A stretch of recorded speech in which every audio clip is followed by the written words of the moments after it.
चरखी दादरी हलके के 7 सरपंचों ने एकजुट होते हुए सरकारी योजनाओं के अलावा अपने स्तर पर विकास की नई इबारत रखने का संकल्प लिया। साथ ही निर्णय लिया कि सरकार की योजनाओं को हर घर तक पहुंचाने के लिए तत्पर रहेंगे। सरपंचों के समर्थन पर मनीषा सांगवान ने सरकार को आगाह करते हुए कहा कि सरकार गांवों के नए सरपंचों की विकास में मदद करेगी तो भविष्य में सरकार को भी फायदा मिलेगा, वरना सरकार की राह पर ये नए सरपंच रोड़ा अटका सकते हैं।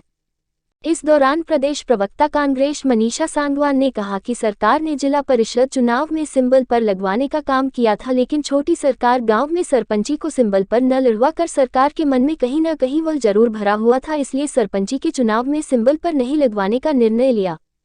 दरअसल दादरी हलके के 7 गांवों के सरपंच शुक्रवार को मनीषा सांगवान फाउंडेशन के कार्यालय पर पहुंचे थे और इस दौरान मनीषा सांगवान ने बुजुर्गों से आशीर्वाद लेते हुए नवनियुक्त सरपंचों को फूलमालाएं पहनाकर स्मृति चिन्ह व शॉल भेंटकर सम्मानित किया।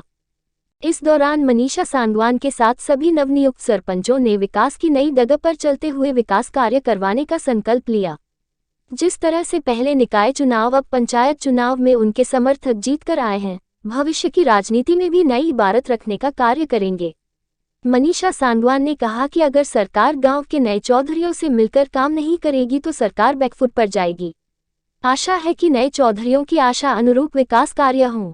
दादरी हलके के जो 65 गांव हैं, उनके नव निर्वाचित सरपंचों को, महिलाओं को, पुरुषों को हमने सम्मानित किया है। स्मृति चिन्ह भेंट की, शॉल भेंट कर उनको सम्मानित किया। हम चाहते हैं कि पूरी निष्ठा से अपना काम करें। आप देखते हैं कि ग्रामीण क्षेत्र में पिछले कई सालों से इसकी उपेक्षा की गई है, कोई डेवलपमेंट का काम नहीं हुआ। तो हम चाहते हैं कि अगले 5 साल वो पूरी निष्ठा से काम करें और जो ग्रामीण क्षेत्र है उसमें डेवलपमेंट करवाएं। देखिए, ये दुर्भाग्य की बात है कि 7 साल के बाद चुनाव हुए।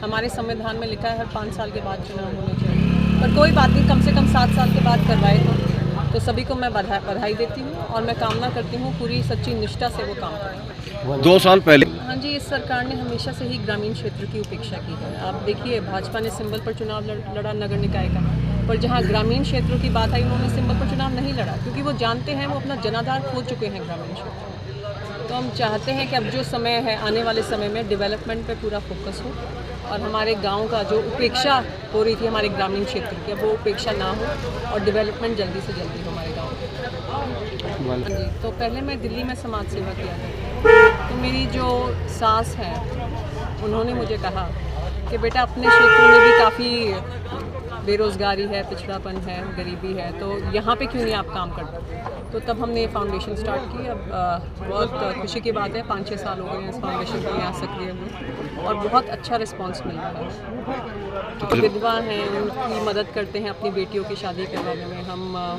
यहाँ पे मेडिकल कैंप्स लगवाते हैं उन लोगों के लिए और अच्छे अस्पतालों के मेडिकल कैंप्स लगवाते हैं। हम यहाँ जो गरीब बच्चे हैं जो सरकारी स्कूलों में पढ़ते हैं, उनको सर्दियों में जूते बांटने का काम करते हैं। गरीब महिलाओं में सर्दियों में गरम शॉल, गरम सूट बांटने का काम करते हैं। इस तरह के हमने काम किया ग्रामीण क्षेत्र से लेकर, और दादरी शहर में भी आप जानते हैं दादरी शहर में पानी की किल्लत है, तो वहाँ पे हमारा पानी का टैंकर चलता है। जो छोटी आप देखिए, भाजपा ने निकाय के चुनाव चिन्ह पे लड़े, अपने पार्टी सिंबल पर लड़े, पर ये जो पंचायत के चुनाव हैं उन्होंने पार्टी सिंबल पर नहीं लड़ा। इसका क्या कारण था? क्योंकि ये जानते थे ये अपना जनाधार खो चुके हैं ग्रामीण क्षेत्र में। देखिए, पिछले 8-9 सालों से ग्रामीण क्षेत्र की उपेक्षा हो गई है, तो इनको पता था कि इनका भारी विरोध है ग्रामीण क्षेत्रों में, इसलिए डरते हैं ग्रामीण क्षेत्रों में अपने सिंबल पर चुनाव लड़ने से, और इसलिए ये नहीं लड़े सिंबल पर चुनाव।